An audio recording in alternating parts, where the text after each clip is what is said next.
Hola, hola, mis duques y duquesas, ¿cómo están?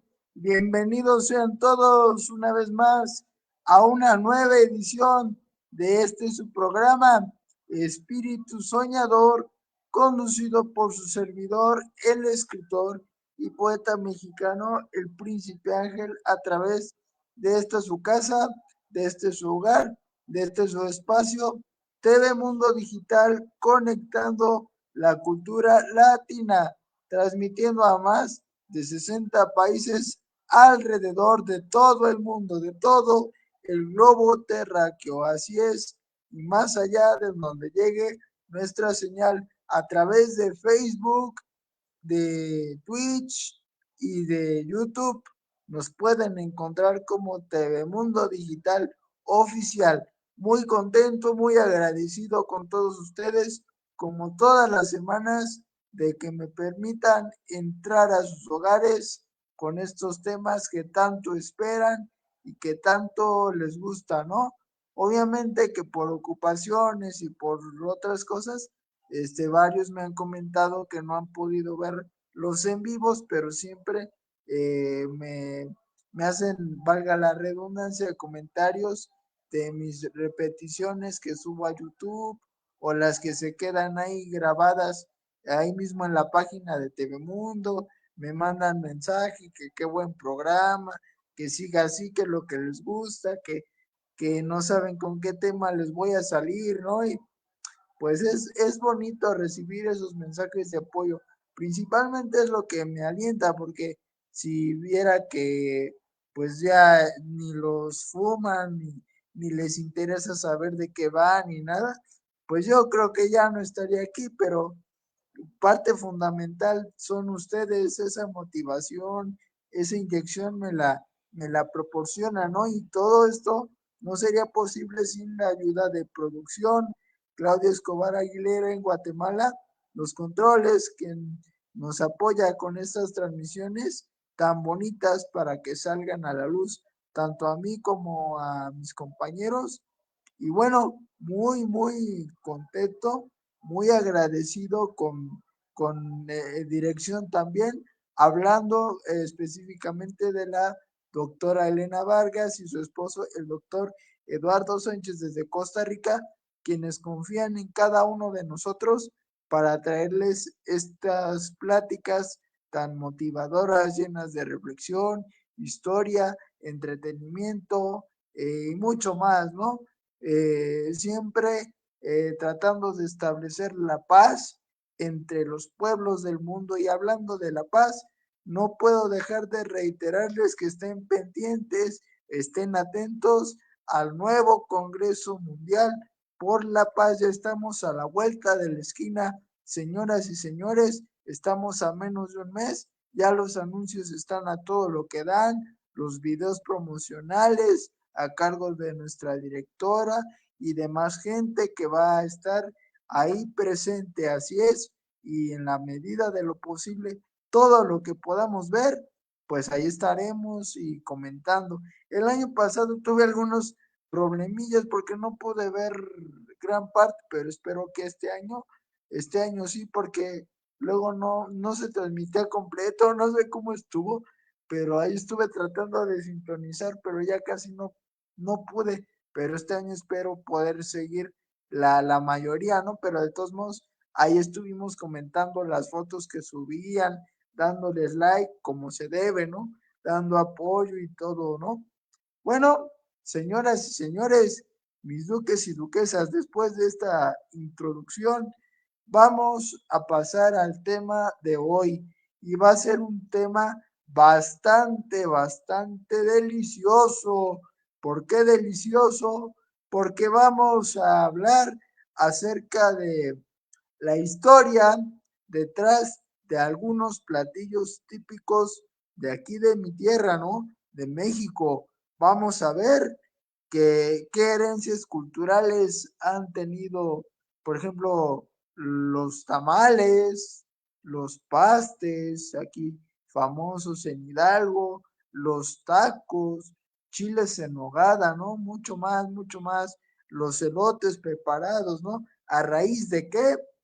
de que el 15 y el 16 de septiembre celebramos nuestro inicio de independencia. Como dato curioso, la fecha original es el 16 de septiembre, pero en el gobierno de Porfirio Díaz se decretó que por ser el cumpleaños del presidente, o sea, de Porfirio, lo pasaron para el 15, pero la fecha original es el 16 de septiembre. Eso fue cuando se dio inicio, el 16 de septiembre de 1810, se dio inicio a la Guerra de Independencia. Ese es un dato curioso.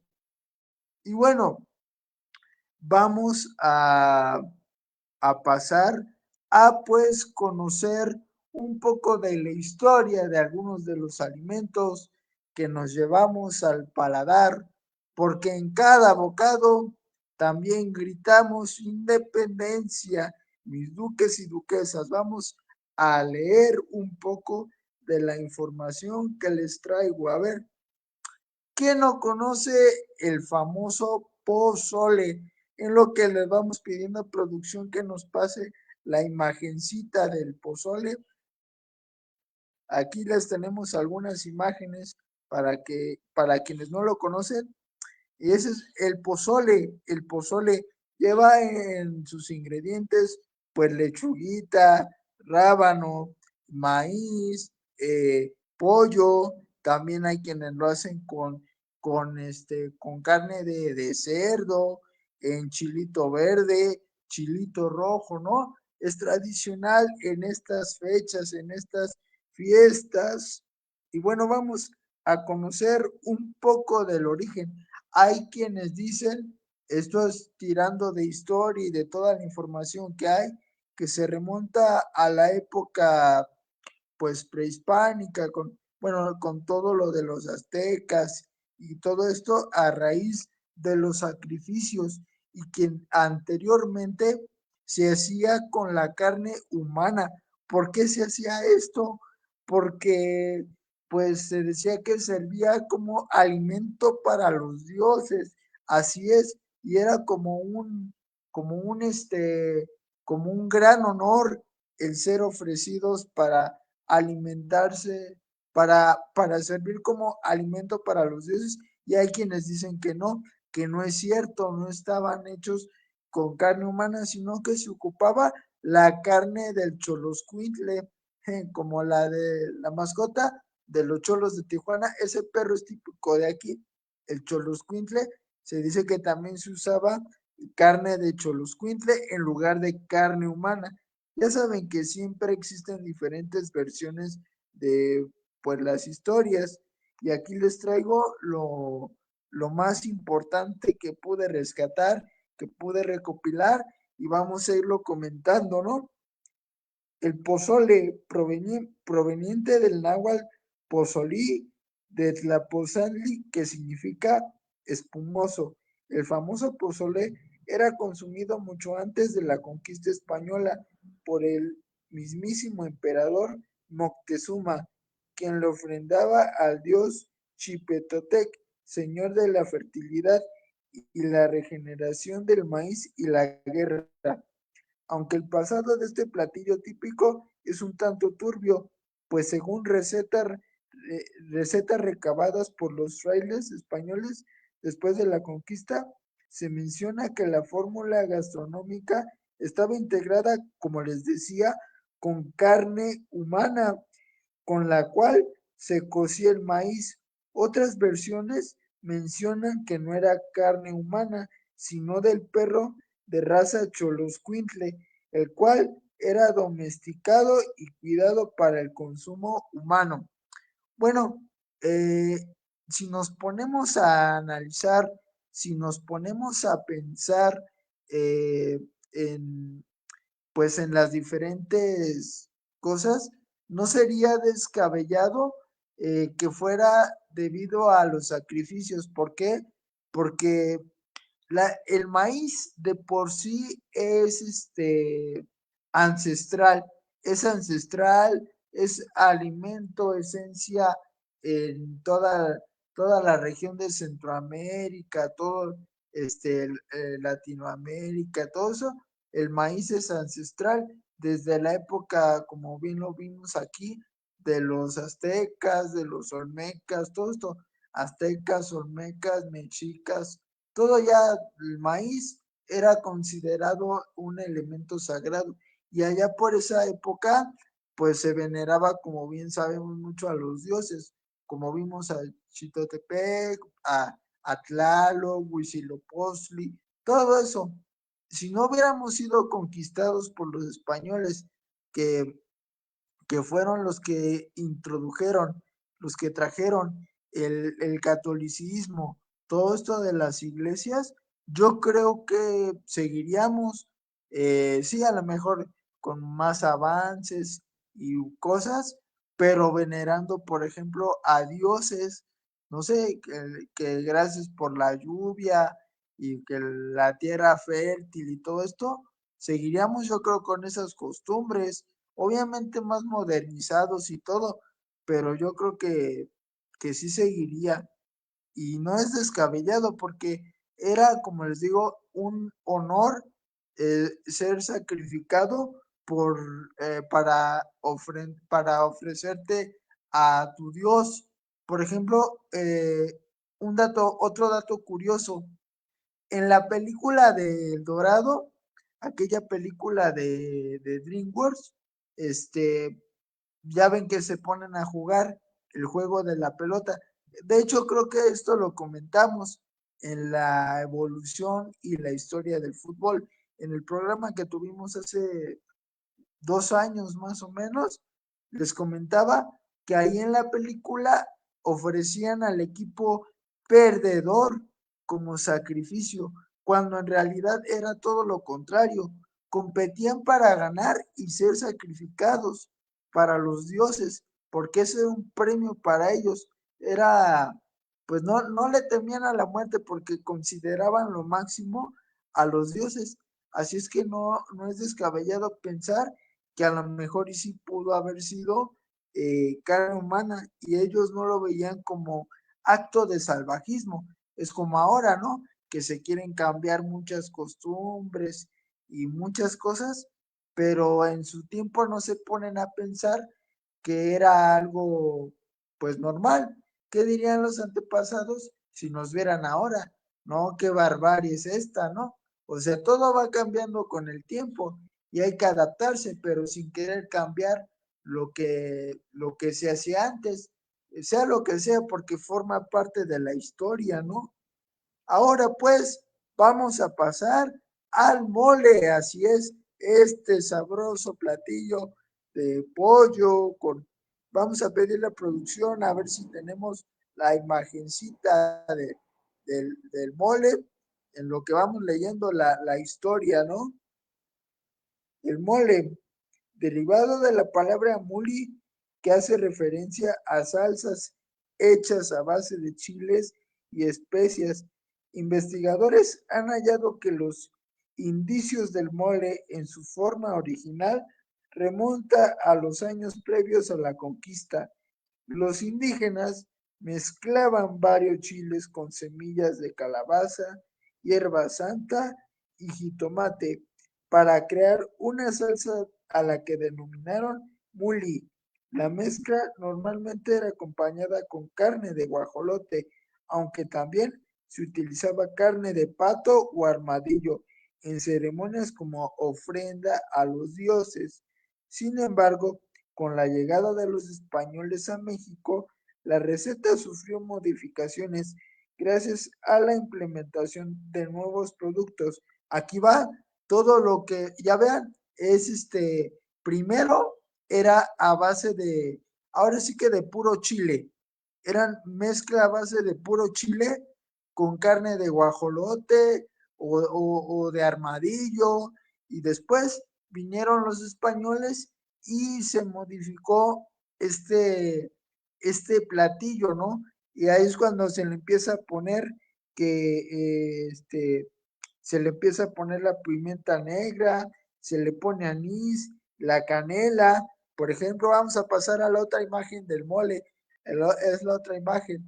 Ahí, porque traemos dos. esa es la otra imagen. Ese es el mole conocido como el mole poblano, pero si se fijan, si se dan cuenta, aquí ya tiene más condimentos, tiene más cosas y tiene todo esto que les comento, ¿no? Tiene ajonjolí, por ahí tiene una que otra almendra, tiene, tiene varios condimentos, ¿no?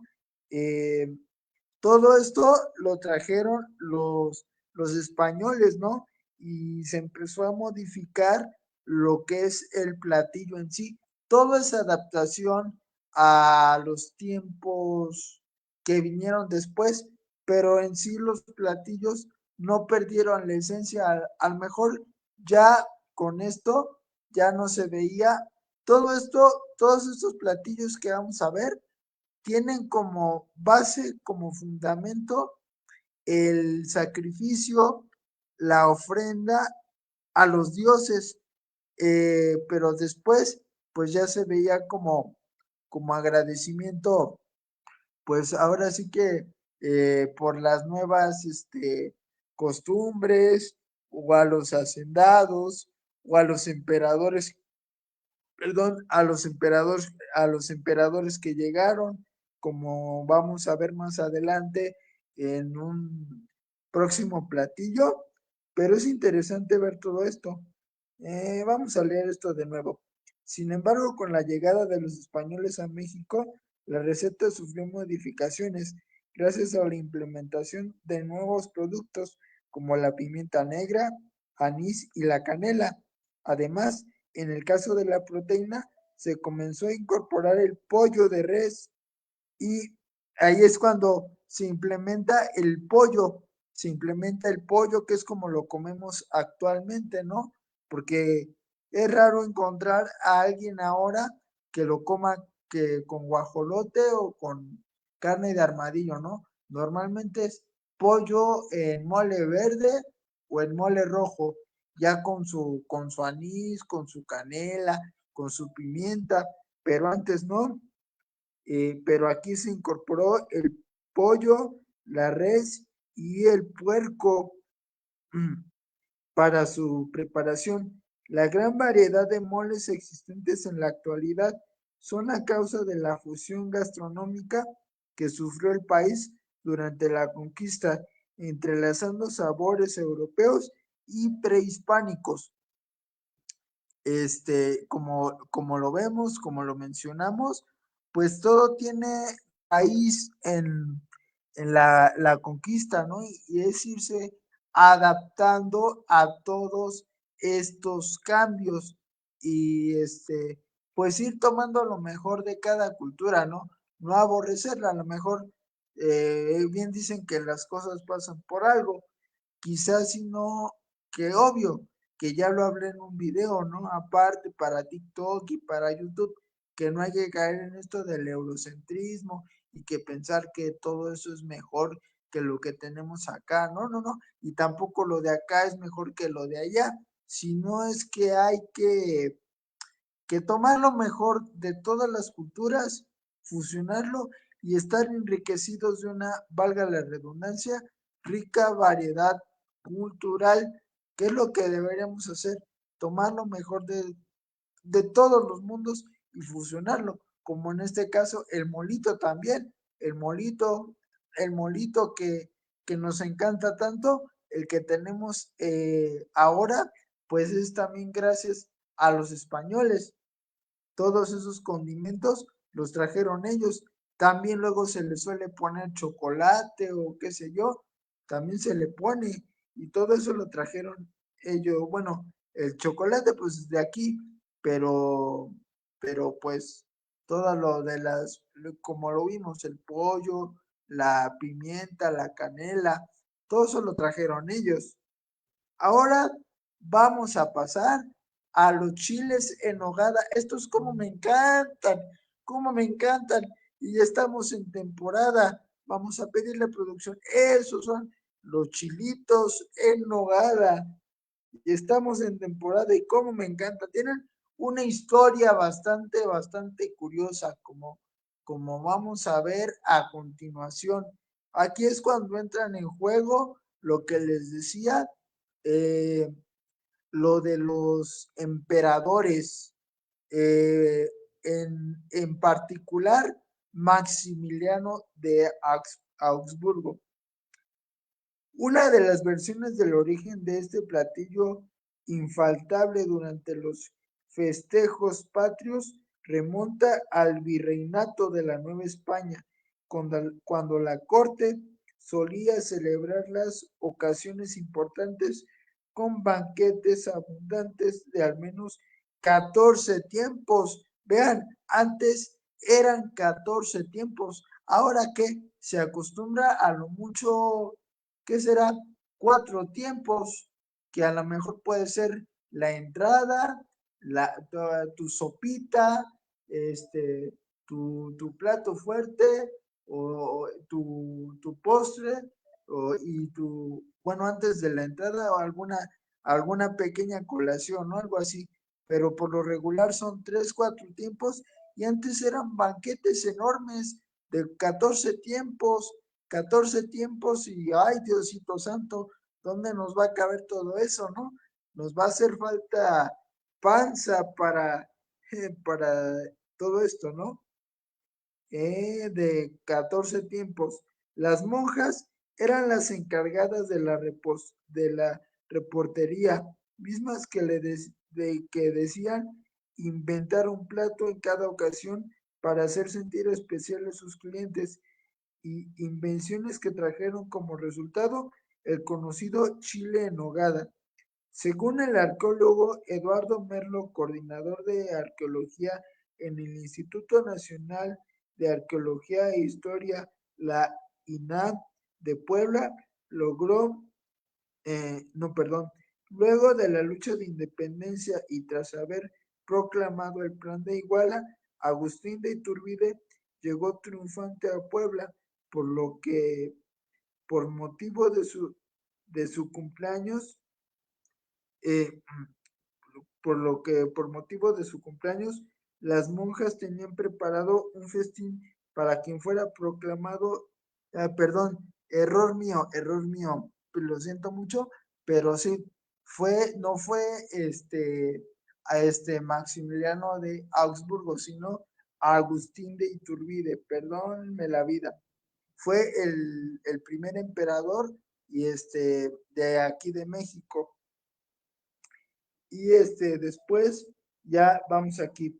Las monjas de aquel entonces utilizaron una receta ya existente del chile en nogada. Sin embargo, agregaron salsa de nuez de Castilla para darle el color blanquizco, perejil para otorgar color verde, y granada para incorporar el rojo, incomparando, incorporando así los colores de la bandera de las tres garantías, que esa fue la bandera con la que recordaremos que México, bueno, Agustín de Iturbide entró triunfante con la consumación de la independencia, con la bandera de las tres garantías, verde, blanco y rojo, y y así es como surgieron, según esta información, eh, los chiles en nogada. Vean, esa es herencia de los españoles en sí, porque, o sea, ellos trajeron aquí, bueno, no herencia de los españoles, sino a causa de los españoles, porque pues como lo vimos, las monjitas eran las encargadas de preparar los distintos platillos, y fue como se les ocurrió, ¿no?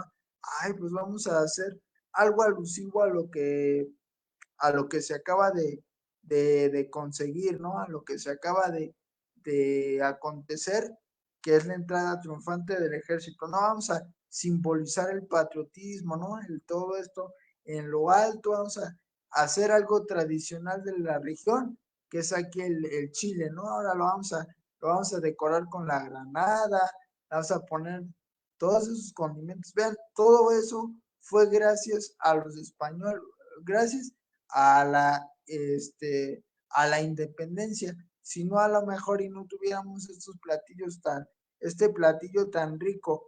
Vean cómo todo es, como lo venimos comentando, el hilo de este programa, el hilo conductor Vean cómo todo es una fusión cultural. Si no, no tuviéramos mucho de lo que tenemos ahora y que nos gusta tanto.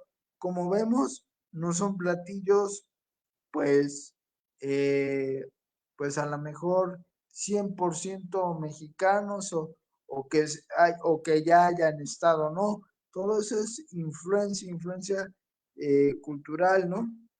Ahora vamos a pasar a los tamalitos, a los famosos tamalitos. Estos también, cómo me gustan los tamalitos.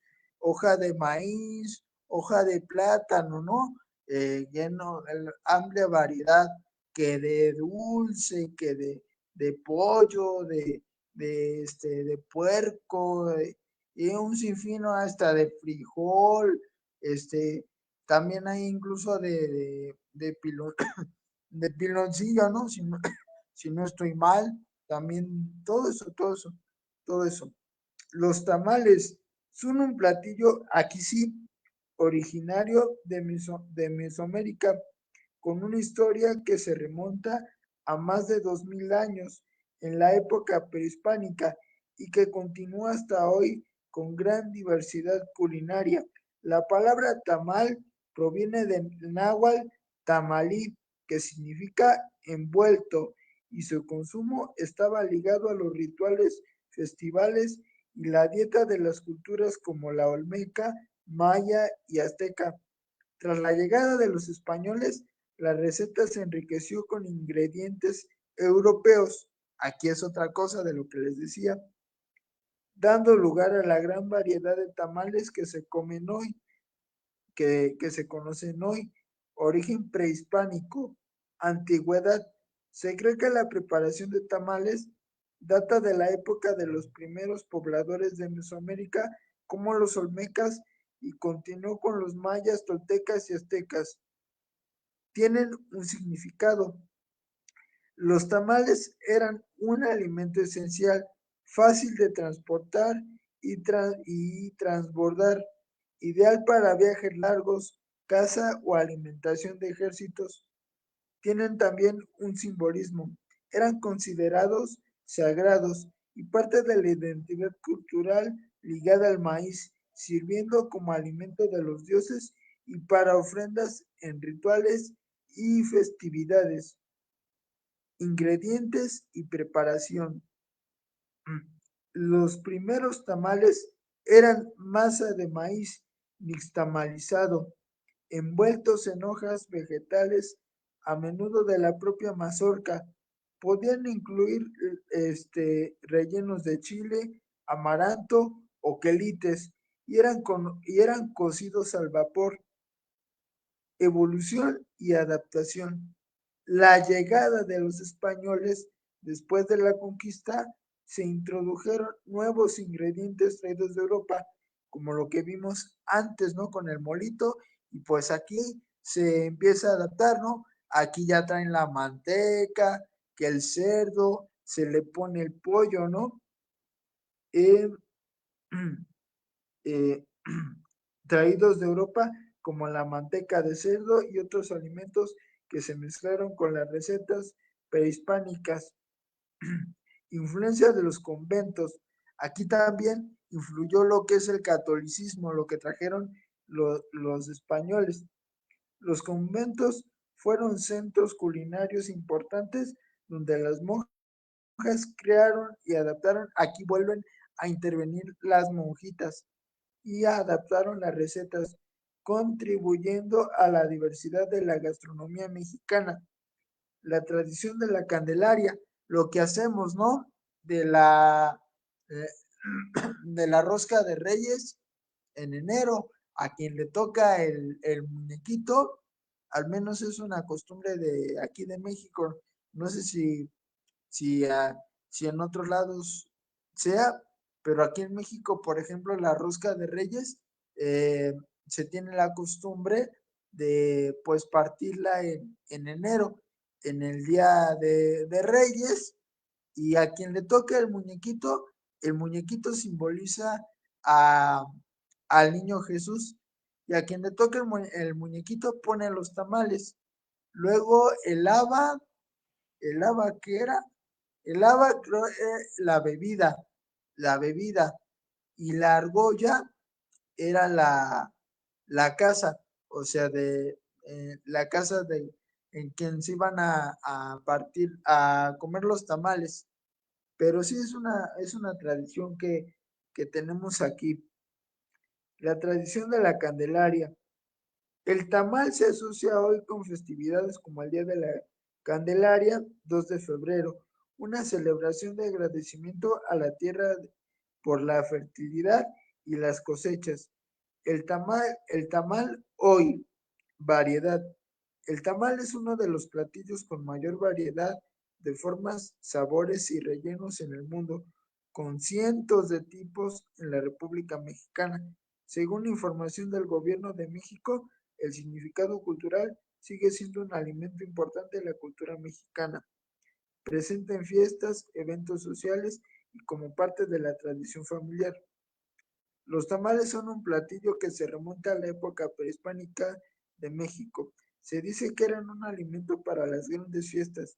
También se preparaban para agradecer la fertilidad de la tierra en cualquier evento social y como ofrenda a los muertos. Este tamal era más firme y apelmazado, elaborado con verduras como calabaza. Vean, se sigue comiendo, ¿no?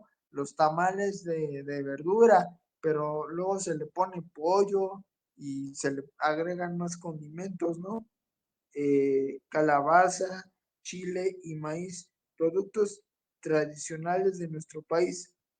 Y aquí hay una curiosidad. ¿Quién no conoce el famoso dicho de nos dan atole con el dedo, ¿no? O sea, hace que, bueno, es un dicho muy popular aquí en México, que nos dan atole con el dedo. Se remonta a la época de los aztecas, cuando la población estaba ansiosa porque no llovía, les daban atole y tamales. El dicho de que dan atole con el dedo es que con tantito,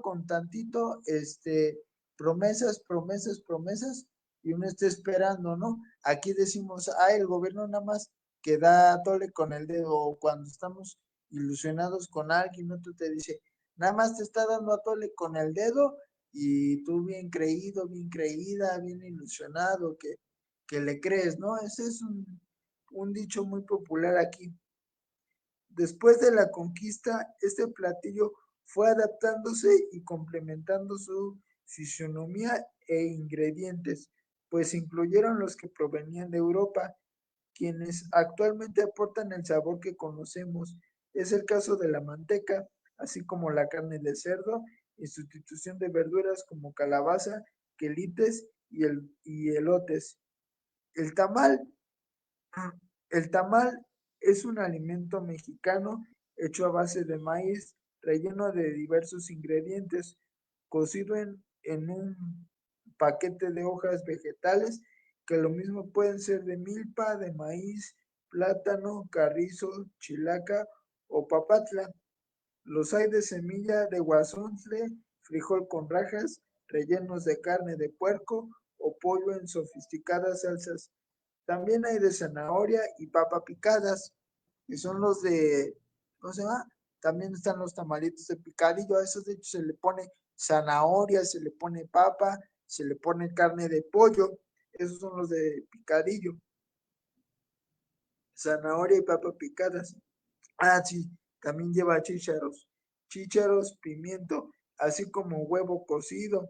De igual manera los hay de sabores, que era lo que les decía, dulces, como de piña con rompope, piñón con biznaga, dulce de cacahuate, entre otros sabores. Así es, el origen de los tamales, como los conocemos hoy en día, pues como lo vemos, también data de la conquista. Así es que hay que agradecer todo, ¿no? Ahora vamos a pasar a las chalupitas, a las chalupitas. Hablando, por cierto, de las chalupas, le acabamos de entrar previos al grito, ¿no? Previos al grito le entramos el viernes, y pues estaban riquísimas. Esas son las chalupas de Hidalgo. Esas son las famosas chalupas de Hidalgo. Tortillas de maíz con su pollo, con su rábano, ¿no? Y las otras, vamos a pasarlas también a continuación. Esas, eh, ahí no están. A ver, esas son las chalupas de Pachuca, ¿no? Y hay otras que son las chalupas poblanas, que son más bañadas en salsa, ¿no? Se disputan su origen estas dos, que a quién que se les atribuye el verdadero origen de las chalupas, ¿no? Para mí ya lo dije en su momento, ¿no? Para mí no hay mejores chalupas que las que se comen aquí, ¿no? En Pachuca. Me van a perdonar si es que me están viendo los amigos que tengo de Puebla, pero para mí las chalupas de aquí de Hidalgo son las God, ¿no? Vamos a leer un poco de la historia de las chalupas. Las chalupas tienen dos orígenes principales, uno ligado a las canoas mexicanas, que así se les denominaba, eran conocidas como chalupas, y otro más conocido y moderno, centrado en la ciudad de Puebla, a mediados del siglo XIX, cuando se crearon para alimentar al ejército durante el sitio, y luego se popularizaron en puestos callejeros gracias a mujeres como Severina Méndez en el siglo XX. Orígenes precolombinos. Los mexicas.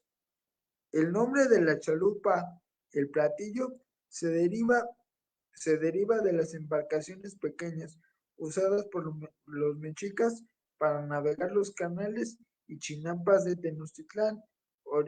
Orígenes poblanos, siglo XIX y siglo XX. Contexto de la hambruna. El platillo moderno de chalupas nació durante el sitio de Puebla, una época de hambruna. El objetivo era crear un alimento sencillo y rápido de preparar con pocos ingredientes para alimentar al ejército de Oriente. Preparación original. Se elaboraban pequeñas tortillas hechas con maíz cocidas en manteca de cerdo, bañadas en salsa y adornadas con un poco de carne de cerdo y cebolla. Popularización en el siglo XX. El platillo cobró gran popularidad en el Paseo de San Francisco en Puebla, gracias a mujeres como lo vimos aquí, Severina Méndez, quien abrió un puesto llamado La Abuelita, alrededor de 1896, símbolo poblano. Las chalupas se volvieron un platillo emblemático de la gastronomía de Puebla y se consumen especialmente por las noches o en celebraciones, siendo un antojito muy característico de la región. Y también, bueno, esas son las de Hidalgo. Las otras son las chalupas poblanas, las que, este, pero se disputan también cuáles son las más ricas, ¿no? El verdadero origen, ¿no? Que también se preparaba por allá por Hidalgo, pero como lo vimos aquí, se atribuye gracias al sitio de Puebla, se atribuye gracias al sitio de Puebla, y era como un alimento rápido y sencillo para alimentar al ejército. Rapidito, rapidito, ¿no? Ahora, esas son las chalupas poblanas. Esas son las, como ven, tienen más salsa y tienen otros elementos, ¿no? Esas son los dos tipos de chalupas que hay. Ahora vamos a pasar a la barbacoa. La historia de la barbacoa. Esa, la barbacollita, Dios santo. La historia de la barbacoa en Hidalgo tiene raíces prehispánicas, con orígenes en el método de cocción en hoyos de tierra como el pit maya, que usaba animales locales como el guajolote. Con la llegada de los españoles se introdujo el borrego. Vean, antes era de guajolote, o sea, de puro guajolote, y con los españoles se trajeron los borregos, y de ahí es donde yo creo la más sabrosa, ¿no? Bueno, esa es la que más me gusta a mí, la barbacoa de borrego. Se introdujo el borrego y el proceso se adaptó, convirtiéndose el estado en una cuna de la barbacoa. La barbacoa de Hidalgo es particularmente famosa por su estilo, servida tradicionalmente los domingos y acompañada de platillos como el pápalo, nopales y un consomé que se popularizó en el siglo XX. Orígenes prehispánicos. La técnica de cocinar en hoyos de tierra se remonta a la época prehispánica con el uso de hornos con el plip maya. En lugar de borregos, se empleaban animales como el guajolote, la iguana o aves para preparar este guiso. Ahí, ya, ahí está. La llegada de los españoles y el borrego. La introducción de ganado bovino y ovino, borrego. Durante la colonia se transformó el platillo, incorporando el borrego como el ingrediente principal. Hidalgo se consolidó como una región clave para este platillo y su método de preparación. El estilo de Hidalgo. A mí una vez, de hecho, me tocó ver, fuimos a festejar el cumpleaños de una tía y nos tocó ver, o sea, nos levantamos tempranito al otro día, después de la pachanga, y nos tocó, bueno, íbamos a desayunar barbacoa, y nos tocó así recién salidita del hoyo de la penca. Agarramos y la comimos recién salidita, hasta humeaba. No, hombre, bien sabrosa que estaba. El estilo de Hidalgo. Hidalgo es considerado una cuna gastronómica de la barbacoa con un método muy particular. Es lo que les digo, se utiliza un hoyo en la tierra, calentando con leña y piedras. Se tuesta el borrego destazado y se envuelve en pencas de maguey para la cocción. Un elemento distintivo del estilo hidalguense es la pancita. Ay, Diosito santo, es la pancita. Ya hasta se me antojó. ¿Dónde está? ¿Dónde está? Ah, con las vísceras del borrego rellenas y cocidas en salsa de chile. Una tradición dominical. La barbacoa se consume principalmente los domingos como un ritual familiar que ha unido generaciones. La celebración incluía servir tortillas de mano, nopales, pápalo, aguacate y una salsa borracha. Ay, Diosito, así como sabe. Evolución reciente. El consomé, que hoy es un elemento central de la barbacoa hidalguense, se introdujo y popularizó en el siglo XX. Con el tiempo, la barbacoa pasó de ser un guiso de ocasión a una comida presente todo el año y un símbolo de la gastronomía del estado. Así es, como ven, todo eso también tiene influencia por los españoles. Así es. Y lo rico que es la barbacoa de aquí de Hidalgo. Y hace, no me acuerdo hace cuánto tiempo tiene, como 4 años, será, fue reconocido como el más rico o de los más ricos a nivel mundial, la barbacoa de Hidalgo. Ahora vamos a pasar a los pastecitos, así es, los pastes, esas ricas masas empanaditas, ¿no? Los pastes de Hidalgo tienen su origen en el siglo XIX, cuando mineros ingleses de Cornwall, Inglaterra, llegaron a la región del Real del Monte. Estos trabajadores introdujeron el comish pasty, un pastel horneado relleno de carne y vegetales que se adaptó a la cocina local con rellenos como la papa y la carne, dando lugar al pastel mexicano.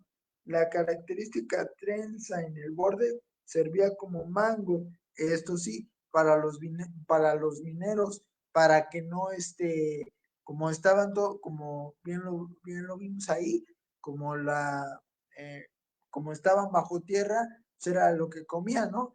Y agarraban la trencita de ahí para no ensuciar, no ensuciar, ya que acababan de comer, pues, tiraban la trencita, ¿no? Los mineros, quienes podían desecharla para evitar el contacto con las manos sucias de minerales.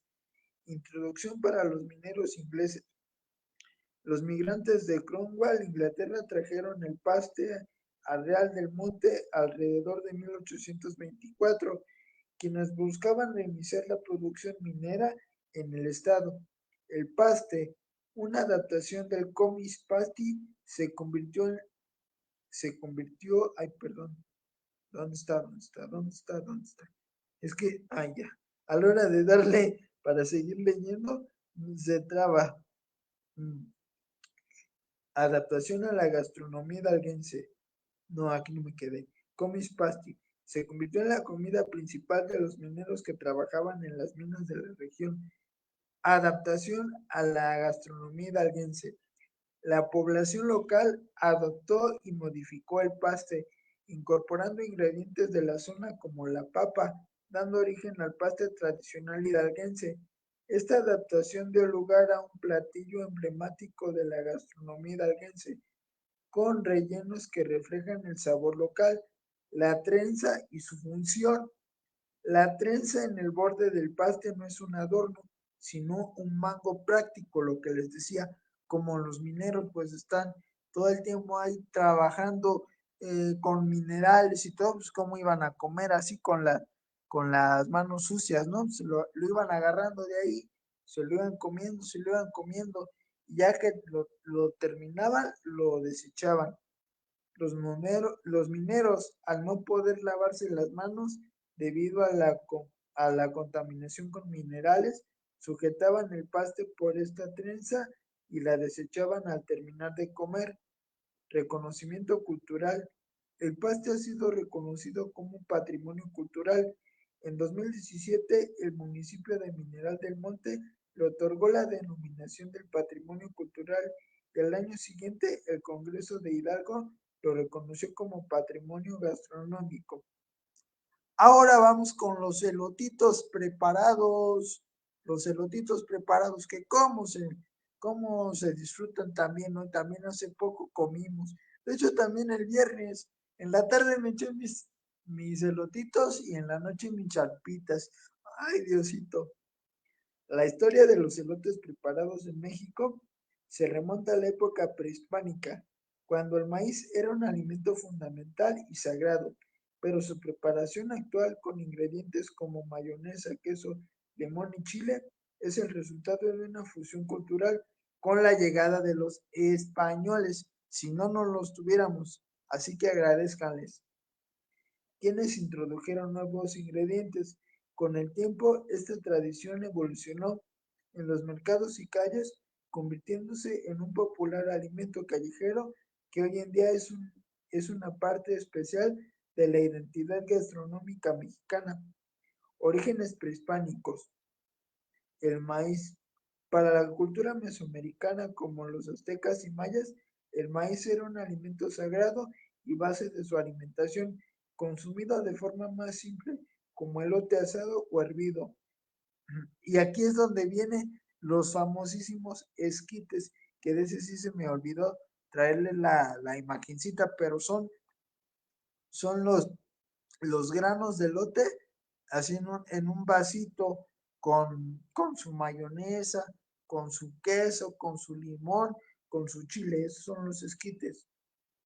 El término esquite proviene del náhuatl isquiti, que significa tostar. Se cree que fueron un alimento ceremonial en honor a dioses asociadas al maíz y al parto. Fusión cultural, influencia europea, llegada de los conquistadores. Tras la llegada de los españoles se integraron ingredientes europeos como la mayonesa, que se inventó mucho después, alrededor del siglo XVII, y el queso a las preparaciones prehispánicas del maíz, ingredientes indígenas europeos. La combinación de ingredientes autóctonos como el chile y el limón con elementos europeos como el queso y la mayonesa dio lugar a la versión moderna y mestiza de los elotes preparados. Evolución y popularización. Comida callejera. Los elotes preparados se popularizaron como una comida rápida y económica en mercados y calles, especialmente en el centro de México. Tradición cultural. Se convirtieron en una tradición gastronómica arraigada, asociada a ferias. Eso sí, ¿no? Como nos hemos dado cuenta, hay muchísimo de eso en la feria, sus puestitos de elotes. Yo quería llevar a cierta personita a comerse unos, pero no fue. Bueno, no pudo, que es otra cosa, ¿verdad?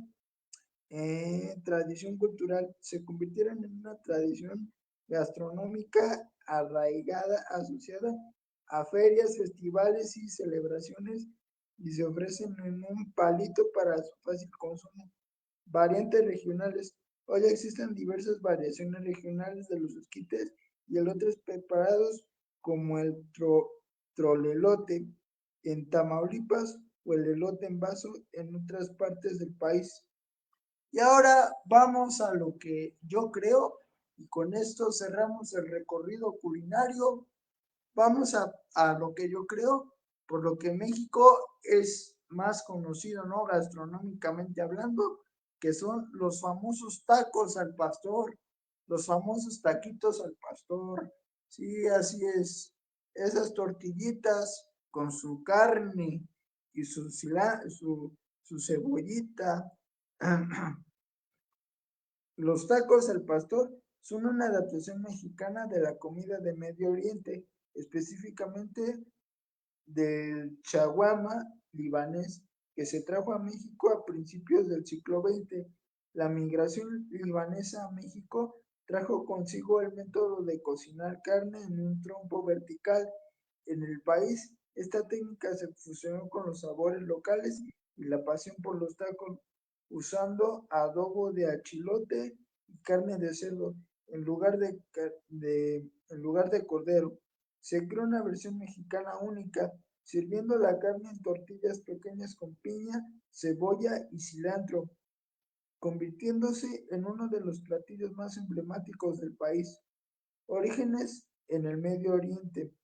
Los inmigrantes de origen árabe y libanés llegaron a México trayendo consigo la tradición del shawarma. El shawarma es un platillo de carne asada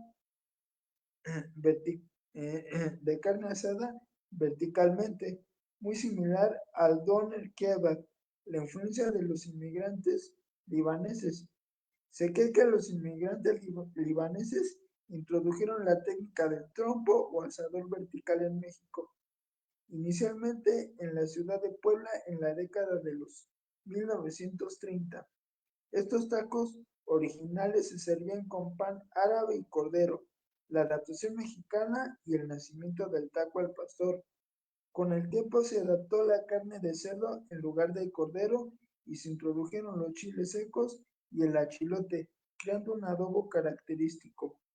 La introducción de la piña, cebolla y cilantro como acompañamiento le dio su toque final. Se dice que el nombre al pastor proviene de la carne de cordero que era pastoreada en el Medio Oriente, que dio origen al platillo. El trompo y el sabor. El uso del trompo, o sea, el asador vertical, permite cocinar la carne de manera uniforme y hacerla lentamente, dándole un sabor ahumado. La combinación de la carne adobada y el método de cocción vertical resultó en una deliciosa fusión cultural, consolidación y popularidad. La taquería el Tizoncito en la Ciudad de México, fundada por Concepción Cervantes, es uno de los lugares que se atribuye la invención de los tacos al pastor en la década de los 60, o sea, de 1960. El éxito de la receta hizo que rápidamente se popularizara y se extendiera, convirtiéndose en uno de los tacos más emblemáticos y queridos de la gastronomía mexicana. Y como lo digo, es por lo que es más conocido, yo creo, nuestro país gastronómicamente hablando. Así es, mis duques y duquesas, así es como terminamos este recorrido gastronómico delicioso, y vean donde todo fue influencia y no solo como vimos de los españoles, sino también de los árabes, en este caso, ¿no? En estos platillos que recorrimos, porque todo es fusión cultural. Y vean, allá en los tacos árabes, yo sí los he comido, son muy deliciosos, son muy sabrosos, y de ahí vino toda esa influencia, ¿no? En este caso de estos platillos. ¿Cuál es el que más les gusta? Híjole, yo creo que todos estos me gustan muchísimo, pero yo creo que si me tuviera que quedar solamente con uno, yo creo que, a ver, decisiones difíciles. Me quedaría con los tacos, o con la barbacoa. Con cualquiera de esos dos, pero híjole, todo esto como me gusta, ¿eh? Cómo me gusta. Como ven, no hay que despreciar nada, todo es, pues, adaptación cultural, y hay que saber valorar también lo que nos entregan, ¿no? Y también lo que nosotros entregamos, porque sí, se dice y sí, nos vendieron espejitos y las tierras y lo que sea, y vinieron y masacraron a mucha gente, pero también gracias a eso pues tenemos mucho de lo que consumimos hoy. Vean cómo nos encantan los elotitos preparados, cómo nos encanta todo esto, ¿no? Y es, y es todo un fenómeno de herencia cultural. ¿Cómo ven este programa? Dije, no, pues vamos a hacer un programa especial festejando la cultura, la identidad mexicana debido pues, a la independencia, ¿no? Dije, vamos a hacer un programa especial, a ver qué les parece, ¿no? Yo creo que fue enriquecedor tanto para ustedes como para mí. este, un programa delicioso, como se los venía comentando, ¿no? Un programa bastante delicioso. Ya hasta se me volvieron a antojar ya hasta se me volvieron a antojar las chalupas, los elotes, todo eso se me antojó, ¿eh? Bueno, muchísimas gracias por vernos, mis duques y duquesas. Bueno, nos vemos la próxima semana, si Dios quiere, en otra edición más de su programa Espíritu Soñador, conducido por su servidor, el escritor y poeta mexicano, el Príncipe Ángel. Saludos a Dulce González, que nos está viendo y nos manda un hola. Saludos. Bye bye. TV Mundo Digital, en vivo por YouTube Live, Facebook Live, conectando la cultura latina al mundo.